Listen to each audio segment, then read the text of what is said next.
आप सभी को जय मसीह की। मैं आपको इस वीडियो में यशायाह नबी के बारे में बताने वाला हूं, जिसका वर्णन हमें यशायाह नबी की पुस्तक में मिलता है। इससे पहले कि मैं कहानी को शुरू करूं, अगर आप इस चैनल पर नए हैं तो चैनल को जरूर सब्सक्राइब करें। सो हम कहानी की ओर आगे बढ़ेंगे। बाइबल हमें यह बताती है यशायाह नबी का जन्म यहूदा राज्य के राजधानी यरूशलेम में हुआ था। उनके पिता का नाम आमोस था। बाइबल में यशायाह नबी की पृष्ठभूमि और उनके परिवार के बारे में ज़्यादा कुछ नहीं बताया गया है, लेकिन यह माना जाता है कि यशायाह बहुत ऊंचे वर्ग से आते थे और यरूशलेम के शाही दरबार में उनकी काफ़ी जान पहचान थी। यशायाह की बुलाहट का वर्णन हमें उनकी पुस्तक के 6 अध्याय में देखने को मिलता है, जहां यशायाह ने एक स्वर्गीय दर्शन देखा।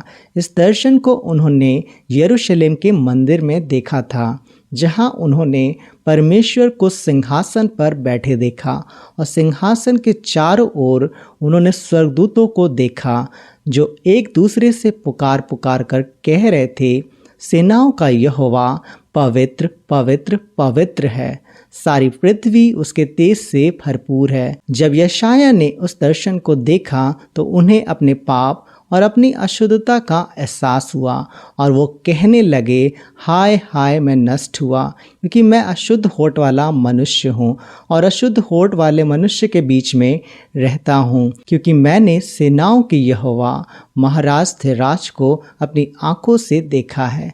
तब एक साराप ने अपने हाथ पे अंगारा लिए हुए, जिसे उसने चिमटे से वेदी पर से उठा लिया था, उसने उनके मुंह को छू कर कहा, देख इसने तेरे होठों को छू लिया है, इसलिए तेरा अधर्म दूर हो गया है और तेरे पाप क्षमा हो गए। इसके बाद यशायाह ने परमेश्वर का वचन सुना कि मैं किससे भेजूं और हमारी ओर से कौन जाएगा। तब यशायाह ने उत्तर दिया कि मैं यहाँ हूँ, मुझे भेज। यही वह समय था जब यशायाह ने एक भविष्यवक्ता के रूप में अपनी सेवकाई को शुरू किया था। बाइबल यह बताती है कि यशायाह नबी ने यहूदा के 4 राजाओं उज्जिया, योताम, आहाज और हिजकिय्याह के शासनकाल में भविष्यवाणियां की। वह एक धर्मी व्यक्ति था और उस समय की सामाजिक बुराइयों का विरोध करता था।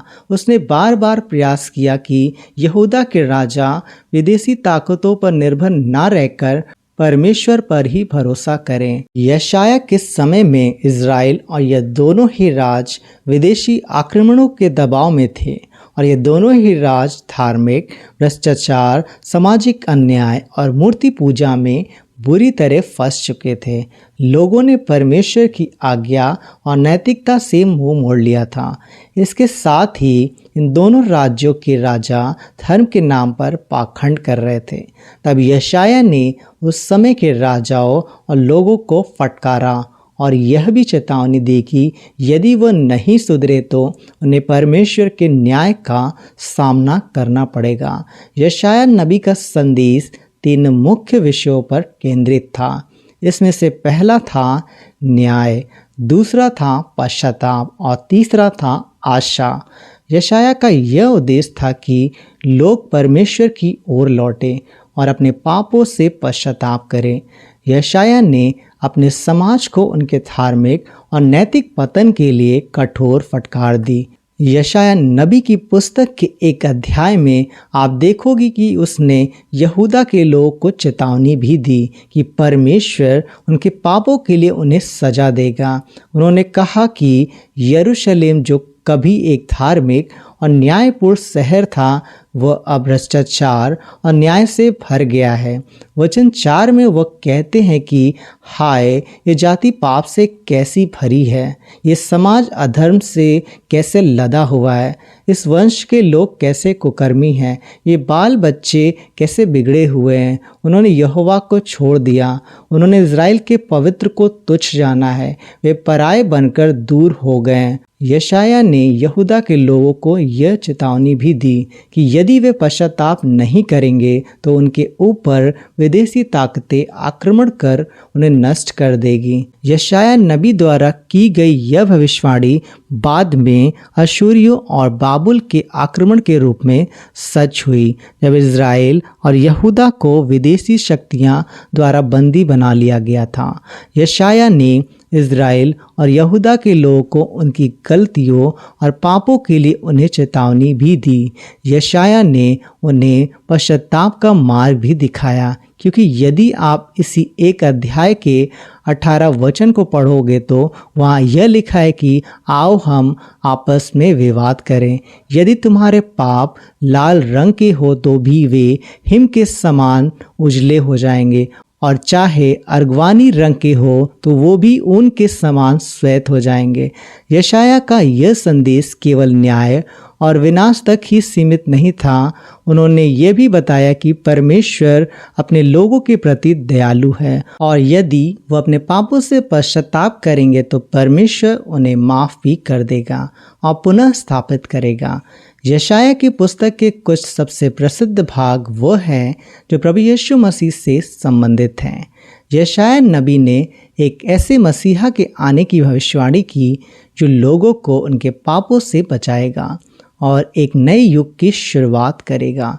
यशाया नबी की पुस्तक के अध्याय 9 और उसके वचन 6 और 7 में यह लिखा है, क्योंकि हमारे लिए एक बालक उत्पन्न हुआ, हमें एक पुत्र दिया गया और प्रभुता उसके कांधों पर होगी, और उसका नाम अद्भुत युक्ति करने वाला, पराक्रमी परमेश्वर, अनंत काल का पिता और शांति का राजकुमार रखा जाएगा। उसकी प्रभुता सर्वदा बढ़ती रहेगी और उसकी शांति का अंत ना होगा।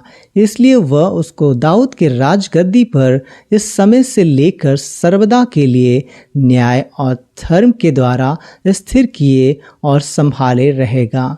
सेनाओं की और यहोवा के धुन के द्वारा यह होगा।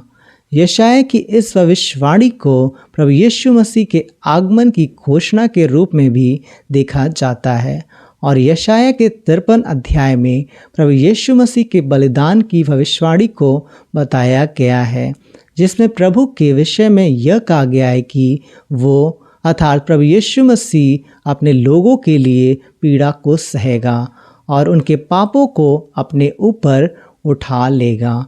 और यह भविष्यवाणी प्रभु यीशु मसीह के क्रूस पर बलिदान होने के द्वारा पूरी होती है, क्योंकि जैसे यशाया ने कहा था ठीक वैसे ही प्रभु यीशु मसीह के साथ किया जाता है। उसके बाद प्रियो, यशाया ने और भी कुछ महत्वपूर्ण भविष्यवाणियाँ की, जिनमें से पहली है बाबुल और असुर का पतन। यशाया ने बाबुल और असुर जैसी बड़ी विदेशी शक्तियों के बारे में भविष्यवाणी की, और यह भविष्यवाणी तब पूरी हुई जब बाबुल को फारसी राजा ने पराजित किया और यहूदी लोग अपने देश लौटने लगे। यशाया की पुस्तक के 13 और 14 अध्याय में बाबुल के पतन की भविष्यवाणी है, जिसमें कहा गया कि बाबुल का गौरव और उसकी ताकत नष्ट हो जाएगी। इसके बाद दूसरी प्रमुख भविष्यवाणियों में यशाया एक नए युग की शुरुआत के बारे में बताते हैं। यशाया की पुस्तक के 40 से 66 अध्याय में हम एक नए युग और एक नए यरूशलेम की भविष्यवाणी को देखते हैं, जिससे परमेश्वर अपने लोगों को पुनर्स्थापित करेंगे। इसमें एक नए आकाश और नए सृष्टि की बात बताई गई है, जहां शांति और न्याय का राज्य होगा। परमेश्वर के लोग हमेशा के लिए आनंदित रहेंगे। यशाया की पुस्तक के 65 अध्याय के वचन 17 में परमेश्वर यह कहते हैं कि देखो, मैं नया आकाश और नई पृथ्वी उत्पन्न करता हूँ। पहले की बातें स्मरण न रहेंगी और ना सोच विचार में आएंगी। यदि आप 19 से 22 को पढ़ते हैं, वहाँ यह लिखा है कि मैं आप ही यरूशलेम के कारण मग्न और अपनी प्रजा के हेतु हर्षित होऊंगा। उसमें फिर रोने या चिल्लाने का शब्द ना सुनाई पड़ेगा। उसमें फिर ना तो थोड़े दिन का बच्चा और ना ऐसा बूढ़ा जाता रहेगा जिसने अपनी आयु पूरी ना की हो, क्योंकि जो लड़कपन में मरने वाला है वो 100 वर्ष का होकर मरेगा, परंतु पाप ही 100 वर्ष का होकर श्रापित ठहरेगा। वे घर बनाकर उनमें बसेंगे, वे दाख की बारियां लगाकर उनका फल खाएंगे। ऐसा नहीं होगा कि वे बनाए और दूसरा बसे या वे लगाए और दूसरा खाए, क्योंकि मेरी प्रजा की आयु वृक्षों की सी होगी और मेरे चुने हुए अपने कामों का पूरा लाभ उठाएंगे। मेरे प्रियो, इस अध्याय में जिस नई सृष्टि की बात की गई है, यह एक नया अद्भुत संसार होगा जहाँ अन्याय और शोषण का अंत होगा। वह दिन आएगा जब परमेश्वर के लोग एक साथ आनंद मनाएंगे और उनकी प्रार्थना का उत्तर उन्हें तुरंत मिलेगा। यशायाह 65 अध्याय के वचन 24 में यह लिखा है कि उनके पुकारने से पहले ही मैं उनकी सुन लूँगा। यह वचन उस गहरे रिश्ते के बारे में बताता है जो हमारे और परमेश्वर के बीच में होगा। एक ऐसा रिश्ता जिसमें कोई दूरी नहीं होगी, परंतु प्रेम और स्थिरता होगी। यशायाह हमें यह भी बताते हैं कि आने वाले नए संसार में हिंसा का कोई नामो निशान नहीं होगा। भेड़िया और मेमना एक साथ चलेंगे और शेर घास फूस खाएंगे। नई दुनिया में शांति और प्रेम होगा, जहाँ सृष्टि के सभी जीव एक साथ परमेश्वर की महिमा करेंगे। यशायाह का यह संदेश हमें यह सिखाता है कि चाहे दुनिया में कितना भी अंधकार क्यों ना हो, परमेश्वर की प्रतिज्ञा अटल है और वह हमें नई आशा और एक नए जीवन देना चाहता है, जहाँ न सिर्फ हमारा भविष्य सुनहरा होगा, बल्कि हमारे दिलों में हमेशा के लिए शांति और आनंद का राज होगा। अब मैं आपको यशायाह नबी की पुस्तक से कुछ महत्वपूर्ण बातें बताना चाहता हूँ। सबसे पहली बात कि परमेश्वर हमारे धार्मिक अनुष्ठानों और रीति-विधियों को नहीं, परंतु हमें चाहता है, क्योंकि उस समय लोगों ने रीति-विधियों और परंपराओं को पूरा करना ही भक्ति समझ लिया था। लेकिन सच्ची भक्ति वो है जिसमें मनुष्य अपने आप को समर्पित करता हुआ परमेश्वर की आराधना करता है। परमेश्वर हमारी परंपराओं, रीति-विधियों और धार्मिक अनुष्ठानों से ज़्यादा यह चाहता है कि हम शुद्ध मन से और प्रेम के साथ उसकी आराधना करें। परमेश्वर को ऐसा कोई काम पसंद नहीं जिसमें प्रेम ना हो। यशायाह के समय के लोग अपनी परंपराओं को तो पूरा कर रहे थे, लेकिन उनमें प्रेम और समर्पण नहीं था। इसलिए मेरे प्रियो, मैं आपको प्रोत्साहित करना चाहता हूँ कि अपनी रीति-विधियों, धार्मिक अनुष्ठानों और परंपराओं से बढ़कर प्रेम और समर्पण के साथ उसकी उपासना और आराधना करें, क्योंकि परमेश्वर हमारे जीवन से यही चाहता है। दूसरी बात जो यशायाह की पुस्तक से हमें सीखने को मिलता है कि हम चाहे कितने ही कष्ट और मुसीबत में क्यों ना हो, एक दिन हमारा पूर्ण छुटकारा होगा।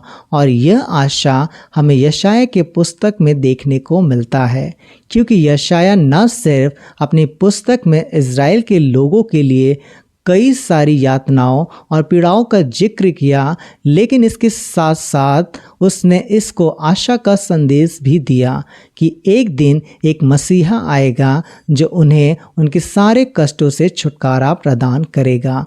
इसके बाद तीसरी बात जो यशायाह नबी की पुस्तक से हमें सीखने को मिलती है कि परिस्थितियां चाहे विपरीत क्यों ना हो, हमें विश्वास में बने रहना है। राजा हिजकिय्याह के समय में उसके शत्रु उसको धमकियां दे रहे थे, उसे डरा रहे थे, लेकिन यशायाह की पुस्तक में हमें हिजकिय्याह के विश्वास के बारे में पता चलता है कि किस तरह उसने उन धमकियों के बीच में भी परमेश्वर पर अपना विश्वास बनाए रखा। ठीक इसी तरह हमें भी विपरीत परिस्थितियों में परमेश्वर पर भरोसा रखना है तथा उसे खोजना है, ताकि हम अपने शत्रु पर विजय पा सकें। अंत में हम यशायाह नबी की मृत्यु के बारे में देखते हैं। हालांकि उनकी मृत्यु कब हुई इसके बारे में कोई निश्चित तारीख पता नहीं, लेकिन इतिहासकारों के अनुसार यह कहा जाता है कि राजा मनश्शे के समय में उसकी मृत्यु हुई थी। ये माना जाता है कि यशायाह राजा हिजकिय्याह के शासनकाल के बाद राजा मनश्शे के शासनकाल में भी अपनी भविष्यवाणियां जारी रखी और लोगों को उनके पापों के लिए फटकारना जारी रखा। खासकर मूर्ति पूजा और अन्याय के लिए राजा मनश्शे एक बहुत ही क्रूर और अत्याचारी राजा था और बुरी प्रथाओं का समर्थन करता था। वो यशायाह की बातों से नाराज हो गया और उसने यशायाह को पकड़ने का आदेश दिया। फिर यशायाह को एक पेड़ के तने के अंदर डालकर आरी से चिरवा दिया गया। यह सजा बेहद क्रूर और दर्दनाक थी। यह कहा जाता है कि राजा मनश्शे का यशायाह के प्रति क्रोध उनकी भविष्यवाणियों और परमेश्वर की न्याय की चेतावनियों के कारण बढ़ता ही गया, जिसके कारण उसने यशायाह को दर्दनाक तरीके से मरवा डाला। लेकिन यशायाह की मृत्यु ने यह साबित कर दिया कि सच्चाई और परमेश्वर के वचन को बोलने के लिए कई बार बहुत बड़ी कीमत चुकानी पड़ती है। लेकिन हम देखते हैं प्रियो कि यशायाह अपना विश्वास नहीं खोया और बिना परवाह किए उन्होंने परमेश्वर के सच्चे वचन को लोगों तक पहुंचाया। इस कहानी से हम यह सीख सकते हैं कि कई बार परमेश्वर की सच्चाई का प्रचार करने के कारण हमें कठोर परिणामों का सामना करना पड़ सकता है, लेकिन हमें सत्य और खराई के मार्ग पर चलते रहना है और परमेश्वर के कामों को करते रहना है। मैं आशा करता हूँ आपको इस कहानी से ज़रूर आशीष मिली होगी। अगर आप हमारी सेवा में बीज बोना चाहते हैं तो आप स्कैन कर बो सकते हैं। इस कहानी को दूसरों को भी ज़रूर शेयर करें। God bless you.